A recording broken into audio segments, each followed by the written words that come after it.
हाँ तो नमस्कार मेरी प्यारे प्यारे विद्यार्थी जी, कैसे हैं आप लोग। उम्मीद करता हूँ कि आप लोग स्वस्थ होंगे, मस्त होंगे और तैयारी भी ऑल सब्जेक्ट का अच्छा से कर रहे होंगे। आइए, स्वागत है आप लोगों का एक फिजिक्स का न्यू चैप्टर नंबर तीसरा में। ठीक, आप लोग देख सकते हैं फिजिक्स का जो न्यू चैप्टर फिर हम लोग आज लेकर के आए हैं, डे नंबर 3 है। और जो भी बच्चे बिहार बोर्ड मैट्रिक परीक्षा 2026 में देना चाहते हैं, खास करके उन लोगों के लिए है। ठीक, और तीसरा चैप्टर में है मानव नेत्र। ठीक, और इस चैप्टर से जो भी वीवीआई क्वेश्चन बनने का था, सारा क्वेश्चन आप लोगों के लिए बनाकर लाया हूँ। अगर आप लोग इस वीडियो को एक बार देख लेते हैं तो आप लोगों को कोई दूसरी वीडियो देखने की कोई आवश्यकता नहीं होगी, विश्वास रखिए। ठीक, तो आइए, आप लोग अगर वीडियो में जुड़े हुए हैं, अगर वीडियो को देख रहे हैं तो वीडियो को अंतिम तक ज़रूर देखिए। ठीक, अगर आप लोगों को वीडियो अच्छा लगता है तो आप लोग इस वीडियो को लाइक भी कीजिए। जो भी बच्चे चैनल को सब्सक्राइब नहीं किए हैं तो सब्सक्राइब भी कीजिए। ठीक, अगर आप चाहते हैं कि हमें ऑल सब्जेक्ट का पीडीएफ मिले तो आप इसी वीडियो की कमेंट बॉक्स में आप मैसेज कर सकते हैं, आपको ऑल सब्जेक्ट का पीडीएफ दिया जाएगा। इसी तरह का पीडीएफ आप लोगों को दिया जा रहा है जिस तरह का अभी हम पढ़ाएंगे। ठीक, तो चलिए अब क्लास को स्टार्ट करते हैं। ठीक, आप लोग वीडियो में अंतिम तक जरूर बने रहिए। ठीक, यहाँ से आपके एग्जाम में एको को नंबर नहीं छूटने वाला है बाबू, जान लीजिए आप लोग। ठीक, चलो अब हम लोग आगे चलते हैं। ठीक, मोस्ट वीवीआई ऑब्जेक्टिव है। ठीक, आइए आगे बढ़ते हैं। आगे कुछ मोटिवेशनल लिखा हुआ है, आइए हम लोग समझते हैं। मोटिवेशनल है, राह संघर्ष की जो चलता है, राह संघर्ष की जो चलता है वही संसार को बदलता है। जिसने रातों से है जंग जीती, सुबह सूर्य बनकर वही चमकता है। अगर आप संघर्ष करते हैं तो आप संसार भी बदल सकते हैं।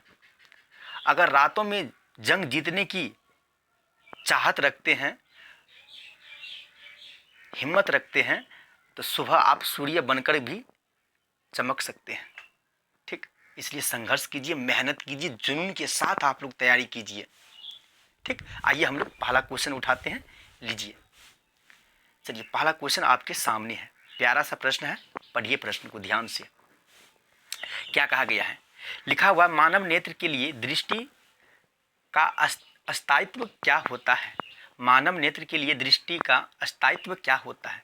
अच्छा, अस्तित्व का मतलब होता है कि अगर हमारे सामने अचानक कुछ आ जाए नज़र के सामने, तो हम उस चीज़ को कितना देर तक हम अपने आँख में रख सकते हैं।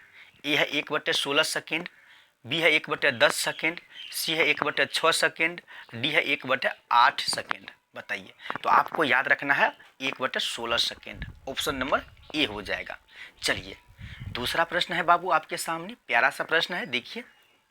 लिखा हुआ है, किसी वस्तु का प्रतिबिंब कहाँ बनता है, वह है। किसी वस्तु का प्रतिबिंब कहाँ बनता है वह है, यानी कि मानव की आंख में, मानव की, इसका कहने का मतलब है कि मानव की आंख में वस्तु का प्रतिबिंब कहाँ बनता है। आंख में, आंख में, मानव की आंख में वस्तु का प्रतिबिंब कहाँ बनता है।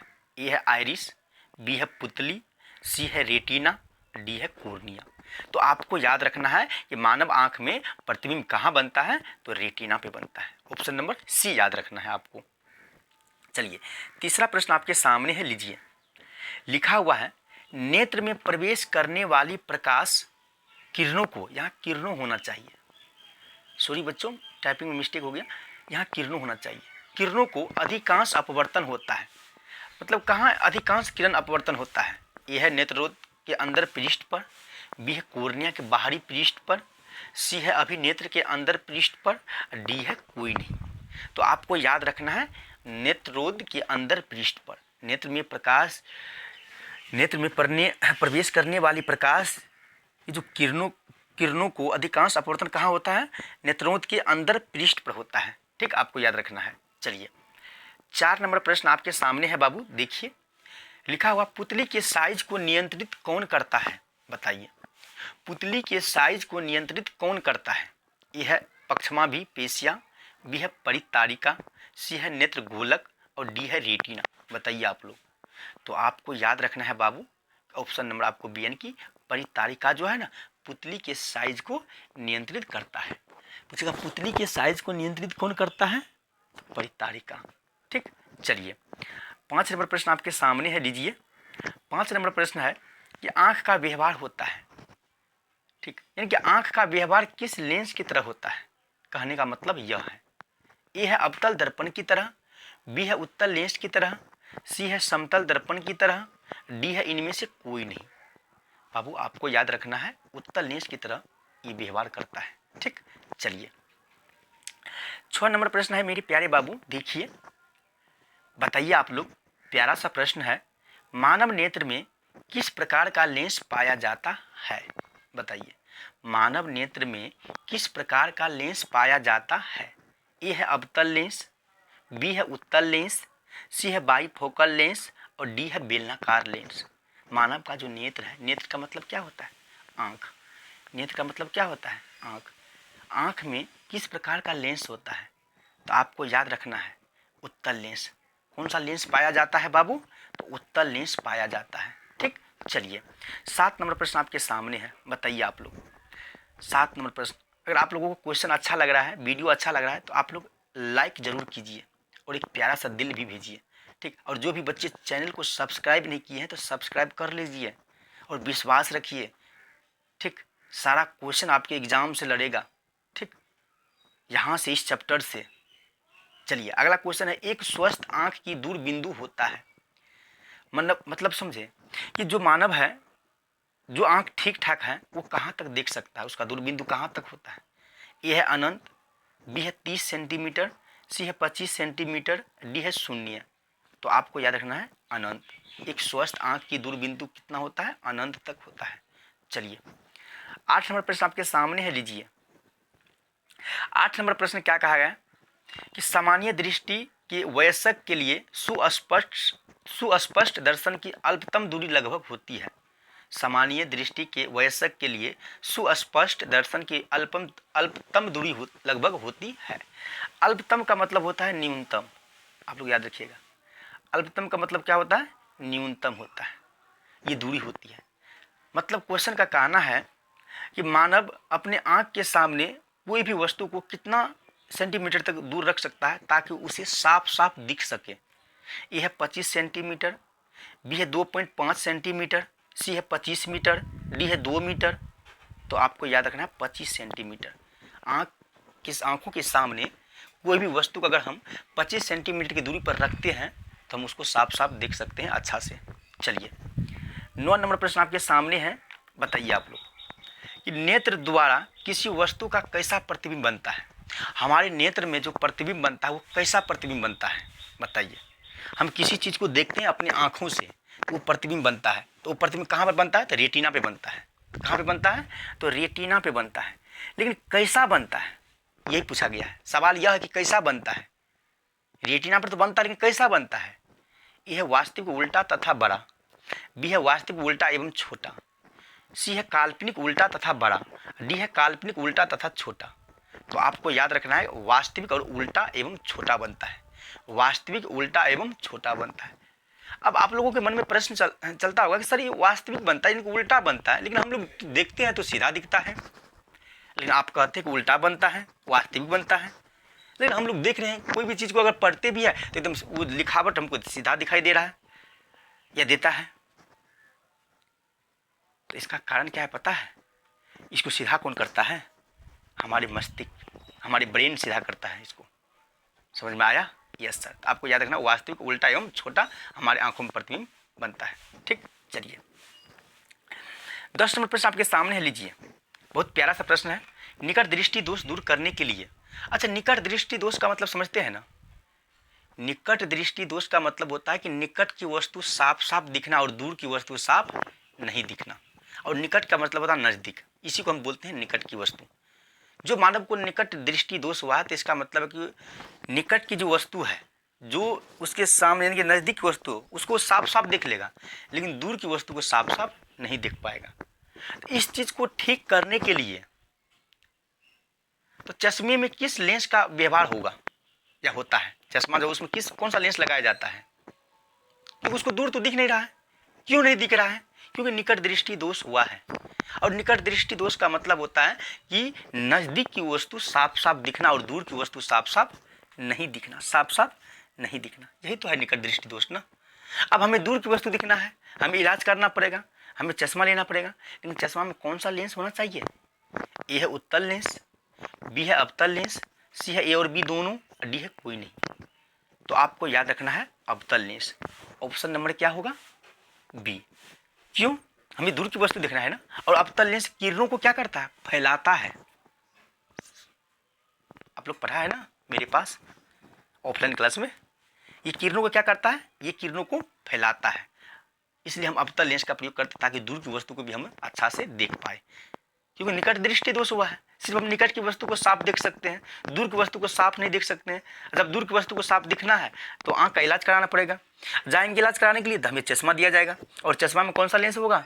अवतल लेंस। क्यों होगा अवतल लेंस? क्योंकि वो किरणों को फैलाता है, यानी कि अपसारित करता है ना। यस सर, समझ में आया। चलिए, आपको याद रखना है अवतल लेंस। चलिए 11 नंबर प्रश्न है, ध्यान से देखिए। किस लेंस का उपयोग कर दीर्घ दृष्टि दोष को, अच्छा दीर्घ दृष्टि, ये दीर्घ मतलब होता है दूर, दीर्घ मतलब क्या होता है? दूर होता है। ठीक, दूर होता है, यानी कि दूर दृष्टि दोष को संशोधित किया जाता है। किस लेंस का उपयोग कर, अगर कोई भी मानव को दूर दृष्टि दोष हुआ है तो उसको कैसे ठीक करेंगे? कैसे ठीक किया जाएगा? किस लेंस से ठीक किया जाएगा? चश्मे में कौन सा लेंस लगाया जाएगा? अच्छा, दूर दृष्टि का मतलब होता है, समझ रहे ना, दूर दृष्टि का मतलब होता है कि दूर की वस्तु साफ दिखना और नजदीक की वस्तु साफ नहीं दिखना। दूर की वस्तु साफ दिखना और नजदीक की वस्तु साफ नहीं दिखना। और निकट दृष्टि दोष में क्या था? निकट की वस्तु साफ दिखना लेकिन दूर की वस्तु साफ नहीं दिखना। लेकिन दूर दृष्टि, दूर को ही हम बोलते दीर्घ। दूर दृष्टि दोष का मतलब होता है कि दूर की वस्तु साफ दिखना लेकिन निकट की वस्तु साफ नहीं दिखना। तो कौन सा लेंस चश्मा में होना चाहिए? किस लेंस, मतलब कि किस लेंस का उपयोग करना चाहिए बताइए? ये है उत्तल लेंस, बी है अवतल लेंस, सी है ये भी दोनों, डी है कोई नहीं। तो आपको याद रखना है उत्तल लेंस, ऑप्शन नंबर ए। क्यों? क्योंकि ये किरणों को अभिसारित करता है। ठीक, ये किरणों को अभिसारित करता है, ठीक, ताकि नजदीक की वस्तु को दिखने में इसे परेशानी न हो, इसलिए अवतल लेंस लगाया जाता है। तो समझ में आया। चलिए अब हम लोग चलते हैं 12 नंबर क्वेश्चन। देखिए आपके सामने है 12 नंबर क्वेश्चन को पढ़िए आप लोग। लिखा हुआ है कि किस दृष्टि दोष को अवतल और उत्तल दोनों लेंसों से बनी द्विफोकसी लेंस द्वारा संशोधित किया जा सकता है। यानी कि अवतल और उत्तल लेंस से जब चश्मा बनता है तो उसे हम द्विफोकसी लेंस कहते हैं। दोनों मिल करके जब दोनों को मिक्स किया जाता है तब उसे हम द्विफोकसी लेंस कहते हैं। और ये द्विफोकसी लेंस को हम किस दोष को दूर कर सकते हैं? कौन सी दृष्टि दोष को दूर कर सकते हैं? यह है निकट दृष्टि दोष, बी है दूर दृष्टि दोष, सी है जरा दूर दृष्टता और डी कोई नहीं। तो आपको याद रखना है जरा दूर दृष्टता। जरा दूर दृष्टता का मतलब होता है कि नहीं तो उसको निकट की वस्तु साफ दिखेगा और नहीं तो उसको दूर की वस्तु साफ दिखेगा। तो नहीं निकट दिख रहा है नहीं दूर दिख रहा है। तो ये दोनों को देखने के लिए अवतल और उत्तल लेंस दोनों का प्रयोग होना चाहिए। तो बताइए कि ऐसा कौन सा व्यक्ति है जिसको दोनों चश्मा था? वो है महात्मा गांधी। अवतल भी है उत्तल भी है। क्यों? क्योंकि उसको नहीं तो दूर की वस्तु दिखता होगा साफ और नहीं तो नज़दीक की वस्तु, इसलिए दोनों लेंस का चश्मा में प्रयोग किया था। ठीक, तो आपको याद रखना है। चलिए 13 नंबर प्रश्न है कि जो नेत्र निकट स्थित वस्तु को साफ नहीं देख पाता है, जो नेत्र निकट स्थित वस्तु को, यानी कि जो नज़दीक में वस्तु है उसको वो साफ नहीं देख पाता है, तो उस नेत्र में होता है। तो उस नेत्र में क्या होता है बताइए? कौन सा दोष है उस नेत्र में? बताइए। निकट की वस्तु को दिख नहीं रहा है लेकिन दूर की वस्तु को दिख रहा है, अभी तुरंत बताए हैं। ए है दूरदृष्टि दोष, बी है जरा दूरदर्शिता, सी है निकट दृष्टि दोष, डी है वर्णाधीनता। बताइए आप लोग। तो आपको याद रखना है, यानी कि निकट की वस्तु दिख नहीं रहा है, इसका मतलब है कि उसे दूरदृष्टि दोष हुआ है। दूरदृष्टि दोष हुआ है, सिर्फ वो दूर की वस्तु को ही साफ दिख सकता है लेकिन निकट की वस्तु को साफ नहीं देख सकता है। ठीक, तो आपको याद रखना है। चलिए 14 नंबर प्रश्न आपके सामने है, लीजिए। किस रंग का विचलन न्यूनतम होता है? अच्छा, विचलन का मतलब समझते हैं? फैलाव। क्या होता है? फैलाव। न्यूनतम का मतलब कम। तो किस रंग का विचलन कम होता है, यानी कि न्यूनतम होता है या अल्पतम होता है? बताइए। ए है पीला, बी है लाल, सी है नीला, डी है हरा। तो आपको याद रखना है लाल का। लाल का विचलन जो है ना सबसे कम होता है, न्यूनतम होता है। ठीक, चलिए इसको याद रखिएगा आप लोग, क्योंकि ये इतना फैलता नहीं है। 15 नंबर क्वेश्चन आपके सामने है, लीजिए। श्वेत रंग कितने रंगों के मेल से बना होता है? श्वेत रंग कितने रंगों के मेल से बना होता है? जल्दी बताइए। ये जो सूर्य की जो रोशनी है, ये किरण है, ये जो प्रकाश है, ये कितने रंगों के मेल से बना है? जल्दी बताइए। ए है 4, बी है 8, सी है 7, डी है 5। तो आपको याद रखना है ये 7 रंगों के मेल से बना है श्वेत रंग। ठीक, चलिए 16 नंबर प्रश्न आपके सामने है, बताइए।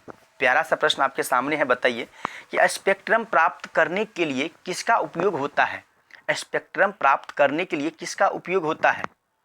ए है कांच की सिल्ली, बी है अवतल दर्पण, सी है उत्तल लेंस, डी है प्रिज्म। तो आपको याद रखना है ऑप्शन नंबर डी, यानी कि प्रिज्म का उपयोग होता है। आपको याद रखना है कि प्रिज्म का उपयोग होता है। चलिए आगे चलते हैं।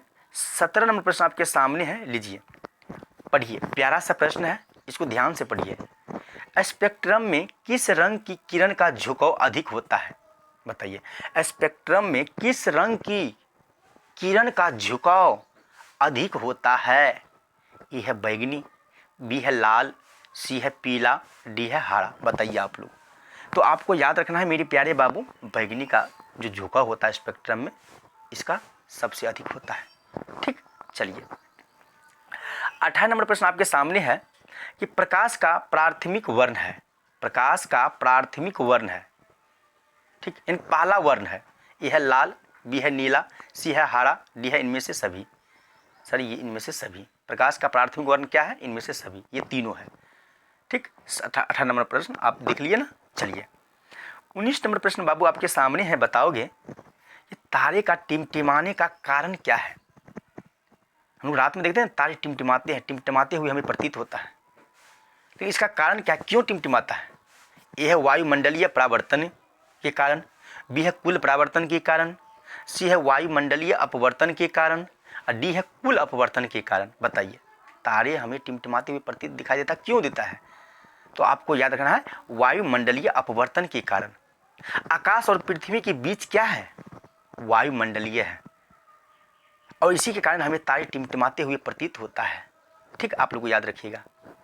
चलिए 20 नंबर प्रश्न आपके सामने है बाबू, प्यारा सा प्रश्न है, पढ़िए प्रश्न को। प्रकाश के किस घटना के कारण सूर्य हमें वास्तविक सूर्योदय से लगभग 2 मिनट पूर्व दिखाई देने लगता है? किस घटना से? ए है प्रकीर्णन, बी है परावर्तन, सी है वायुमंडलीय अपवर्तन, डी है कोई नहीं। बताइए आप लोग। तो आपको याद रखना है ऑप्शन नंबर ए, यानी कि प्रकीर्णन के कारण ऐसा होता है। किसके कारण होता है? प्रकीर्णन के कारण ऐसा होता है। चलिए 21 नंबर प्रश्न आपके सामने है बाबू, बताइए आप लोग। तारों का टिमटिमाना प्रकाश की किस घटना को दर्शाता है? जल्दी बताइए, ये किस घटना को दर्शाता है? तारों का टिमटिमाना प्रकाश की किस घटना को दर्शाता है? बताइए जल्दी जल्दी में बताइए आप लोग। किस घटना को दर्शाता है? लेकिन इससे पहले हम लोग क्या देखें, तारे का टिमटिमाने का कारण क्या है? यानी कि अब ये क्वेश्चन क्या कहा गया है कि तारों का टिमटिमाना प्रकाश की किस घटना को दर्शाता है। तभी क्या था कि तारे का टिमटिमाने का कारण क्या है? तो वायुमंडलीय अपवर्तन के कारण होता है। लेकिन यहाँ पूछा गया कि तारों का टिमटिमाना प्रकाश की किस घटना को दर्शाता है। ए है प्रकाश के अपवर्तन, बी है प्रकाश के वर्ण विक्षेपण, सी है प्रकाश के परावर्तन, डी है प्रकाश के प्रकीर्णन। बताइए आप लोग, 21 नंबर प्रश्न है। तो आपको याद रखना है प्रकाश के अपवर्तन, प्रकाश के अपवर्तन। ठीक, चलिए 22 नंबर प्रश्न लीजिए आप लोग।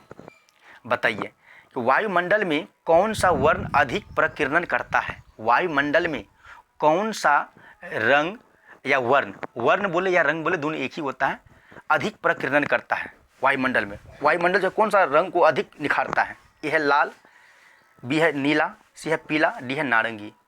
तो नीला, कैसा? नीला। आपको याद रखना है नीला। ठीक, चलिए 23 नंबर प्रश्न आपके सामने है, लीजिए। लिखा हुआ जब सूर्य का प्रकाश वायुमंडल से गुजरता है, जब सूर्य का प्रकाश वायुमंडल से गुजरता है तो वायुमंडल के सूक्ष्म कण किस रंग के प्रकाश को अधिक प्रबलता से प्रकीर्णन करते हैं? बताइए। ए है लाल, बी है नारंगी, सी है हरा, डी है नीला। जल्दी बताइए। तो आपको याद रखना है ऑप्शन नंबर डी यानी कि नीला को। बताए ना, देखिए क्वेश्चन को घुमा फिरा करके पूछा गया है। ठीक, चलिए 24 नंबर प्रश्न आपके सामने है, लीजिए। लिखा हुआ आकाश की किस रंग का तरंगदैर्घ्य सबसे अधिक होता है? सॉरी, यहाँ प्रकाश होना चाहिए जी, क्या लिख दिए, टाइपिंग में मिस्टेक। प्रकाश की किस रंग का तरंगदैर्घ्य सबसे अधिक होता है? ए है लाल, बी है बैगनी, सी है हरा, डी है नीला। अच्छा, तरंगदैर्घ्य का मतलब होता है गड्ढापन होना। किस रंग का गड्ढा सबसे ज़्यादा होता है? लाल का होता है। किसका होता है? लाल का। अब विचलन सबसे कम किसका होता है? लाल का। और तरंगदैर्घ्य सबसे अधिक किसका होता है? तो लाल का। तरंगदैर्घ्य मतलब कि एकदम गड्ढापन। देखते हैं ना टावर पे, स्टेशन पे अगर कोई खतरा, कहीं पर खतरा है तो वहाँ पर लाल कलर दिया जाता है, यानी कि लाल रंग दिया जाता है। तो आपको याद रखना है सबसे अधिक तरंगदैर्घ्य किसका है? तो लाल का है। ठीक, चलिए 25 नंबर प्रश्न आपके सामने है, लीजिए। प्यारा सा प्रश्न है, बताइए आप लोग। लिखा हुआ है चंद्रमा पर खड़े अंतरिक्ष यात्री को आकाश प्रतीत होता है। जो चंद्रमा पर गया और वहाँ से अगर आकाश को दिखता है तो उसको कैसा दिखता है आकाश? बताइए। ए है नीला, बी है काला, सी है लाल, डी है उजला। तो आपको याद रखना काला दिखता है। कैसा दिखता है? काला दिखता है। क्यों? क्योंकि अब चंद्रमा से आगे वायुमंडल तो है नहीं सर, इसलिए काला दिखता है। और नीला जो हम लोग पृथ्वी से देखते हैं ऊपर तो नीला दिखता है ना, तो क्यों दिखता है? ये वायुमंडल बीच में है और वायुमंडल जो है ना इस रंग को सबसे ज़्यादा प्रकीर्णित करता है। ठीक, चलिए 26 नंबर प्रश्न आपके सामने है, लीजिए। 26 नंबर प्रश्न कहता है किसी क्वालाइडी विलयन में निलंबित कणों से प्रकाश के प्रकीर्णन को कहा जाता है? ए है डिंटल प्रभाव, बी है क्विंटल प्रभाव, सी है वायुमंडल प्रभाव, डी है टिंडल प्रभाव। तो आपको याद रखना ऑप्शन नंबर ए यानी कि टिंडल प्रभाव कहा जाता है। क्या कहा जाता है? टिंडल प्रभाव कहा जाता है। चलिए आगे चलते हैं। चलिए अब हम लोग आगे चलते हैं। ठीक है, 27 नंबर प्रश्न लीजिए, आपके सामने है। प्यारा सा प्रश्न है, बताइए बाबू। लिखा हुआ वायुमंडल में कौन सा रंग अधिक प्रकीर्णन करता है? वायुमंडल में अभी जस्ट हम बोले ना, बताइए आप लोग कि कौन सा रंग को अधिक प्रकीर्णन करता है? जल्दी बताइए। ए है नीला, बी है लाल, सी है काला, डी है हरा। तो आपको याद रखना नीला, अभी जस्ट बताए। ठीक, चलिए 28 नंबर प्रश्न आपके सामने है, लीजिए और पढ़िए प्रश्न को। लिखा हुआ है ओजोन परत किस हानिकारक विकिरण से पृथ्वी को सुरक्षा प्रदान करती है? ओजोन परत किस हानिकारक विकिरण से पृथ्वी को सुरक्षा प्रदान करती है? यह है तापीय विकिरण, बी है पराबैंगनी विकिरण, सी है ए और बी दोनों, डी कोई नहीं। बताइए।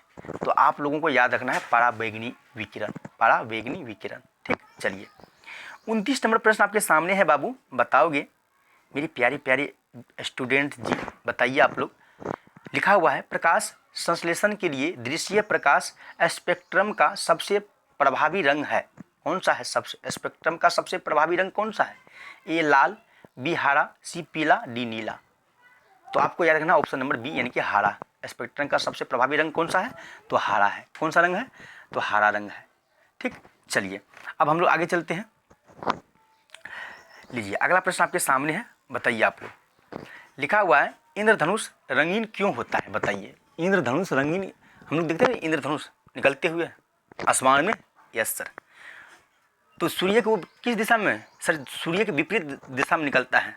ठीक, लेकिन वो जो रंगीन होता है तो क्यों होता है? ये है जलकण द्वारा श्वेत प्रकाश के वर्ण विक्षेपण के कारण, बी है जलकण द्वारा अवशोषण के कारण, सी है वायु द्वारा अवशोषण के कारण, डी है कोई नहीं। तो आपको याद रखना option number A, option number A याद रखना है। चलिए 32 नंबर प्रश्न आपके सामने है, लीजिए पढ़िए प्रश्न को। प्रकाश का न्यूनतम तरंगदैर्घ्य है, प्रकाश का न्यूनतम तरंगदैर्घ्य है। यह है 550 nm, बी है 380 nm, सी है 100 nm और डी है 760 nm।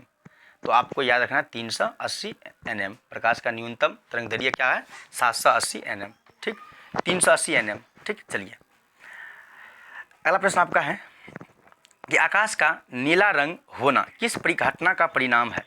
आकाश का नीला रंग होना किस परिघटना का परिणाम है? ये है परावर्तन, बी है अपवर्तन, सी है प्रकीर्णन, डी है इनमें से कोई नहीं। तो आपको याद रखना है प्रकीर्णन।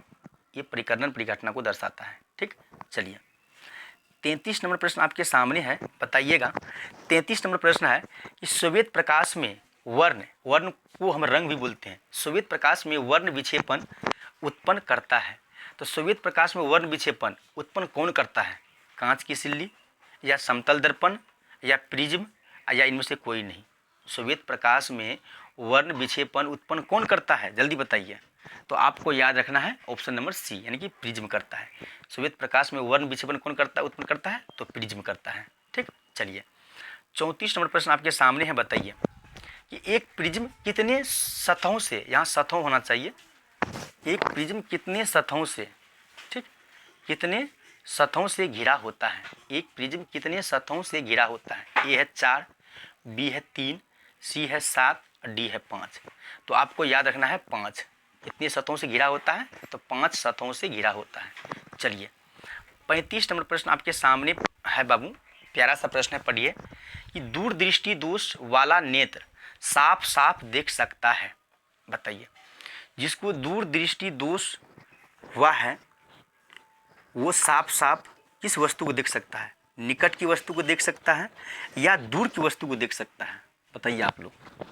ठीक, दूरदृष्टि दोष वाला जो दोष हुआ है वही घटना, यानी कि दूर की वस्तु को वो साफ साफ दिख सकता है, निकट की वस्तु को वो साफ साफ नहीं दिख सकता। ऑप्शन नंबर आप बी याद रखिएगा। ठीक, चलिए 36 नंबर प्रश्न आपके सामने है, लीजिए। लिखा हुआ है निकट दृष्टि दोष दूर करने के लिए चश्मे में किस लेंस का व्यवहार होता है? निकट दृष्टि दोष दूर करने के लिए, अच्छा निकट दृष्टि दोष बताया है ना, निकट की वस्तु साफ दिखना और दूर की वस्तु साफ नहीं दिखना। ठीक, अच्छा इसको अगर हम ठीक करेंगे तो किस लेंस का प्रयोग करेंगे चश्मा में? एक है उत्तल लेंस, बी है अवतल लेंस, सी है बेलनाकार लेंस, डी है कोई नहीं। तो आपको याद रखना है ऑप्शन नंबर बी। ठीक, अवतल लेंस। ठीक, ऑप्शन नंबर क्या होगा? बी हो जाएगा, अवतल लेंस। क्यों होगा अवतल? क्योंकि अवतल लेंस किरणों को फैलाता है। ठीक, चलिए हम लोग देखते हैं 37 नंबर प्रश्न आपके सामने है, लीजिए। प्यारा सा प्रश्न है, लिखा हुआ है आँख के लेंस की वक्रता त्रिज्या को नियंत्रित करती है। आँख के लेंस की वक्रता त्रिज्या को नियंत्रित करती है, कौन करती है? ए है दृष्टि पटल, बी है पुतली, यहाँ पुतली होना चाहिए। ठीक, सी है पक्षमाभि मांसपेशियाँ, डी है कोई नहीं। जल्दी बताइए आप लोग, 37 नंबर प्रश्न है। तो आपको याद रखना ऑप्शन नंबर सी, यानी कि पक्षमाभि मांसपेशियाँ। ठीक, चलिए 38 नंबर प्रश्न आपके सामने है, लीजिए। 38 नंबर प्रश्न कहता है कि मानव की आंख में प्रवेश करने वाले प्रकाश की मात्रा को नियंत्रित किया जाता है। मानव की आंख में जो प्रकाश जो प्रवेश करता है तो सबसे पहले उसको नियंत्रित कौन करता है? यह है पक्षमाभि पेशिया द्वारा या कोर्निया द्वारा या पुतली, यहाँ पुतली होना चाहिए, या पुतली द्वारा या कोई नहीं। बताइए आप लोग। तो आप लोगों को याद रखना है ऑप्शन नंबर बी, यानी कि कोर्निया द्वारा। ऑप्शन नंबर क्या होगा? बी होगा, कोर्निया द्वारा। ठीक, ऑप्शन नंबर बी, यानी कि ऑप्शन में है कहाँ जी? ये तो परितारिका द्वारा होना चाहिए ना। ठीक, परितारिका द्वारा, देख लीजिए आप लोग। ठीक, चलिए 39 नंबर प्रश्न आपके सामने है, लीजिए। लिखा हुआ मानव की आंख में प्रवेश करने वाले, वही प्रश्न है। ठीक, ओहो इसमें है ना, एक मिनट, इसमें क्वेश्चन मतलब ऑप्शन नहीं था उसमें ना, इसमें देख लीजिए। मानव की आंख में प्रवेश करने वाले प्रकाश की मात्रा को नियंत्रित किया जाता है, तो याद रखना परितारिका द्वारा नियंत्रित किया जाता है। ठीक, उस ऑप्शन में नहीं था, क्वेश्चन सेम है। चलिए 39 नंबर प्रश्न आपके सामने है, लीजिए। प्यारा सा प्रश्न है, लिखा हुआ नेत्र में प्रवेश करने वाली प्रकाश किरणों का अधिकांश अपवर्तन होता है, यानी कि कहाँ होता है? यह है अभिनेत्र के अंतर पृष्ठ पर, बी है नेत्रोद के अंतर पृष्ठ पर, सी है दृष्टि पटल के बाहरी पृष्ठ पर, डी है इनमें से कोई नहीं। जल्दी बताइए। तो आपको याद रखना है ऑप्शन नंबर सी, यानी कि दृष्टि पटल के बाहरी पृष्ठ पर। ठीक, चलिए अब अगला प्रश्न देखते हैं, लीजिए। 40 नंबर प्रश्न आपके सामने है, बताइए। 40 नंबर प्रश्न क्या कहता है कि एक स्वस्थ आँख की दूर बिंदु होता है। एक स्वस्थ आँख की दूर बिंदु, ये प्रश्न पहला मतलब फर्स्ट आया था ना।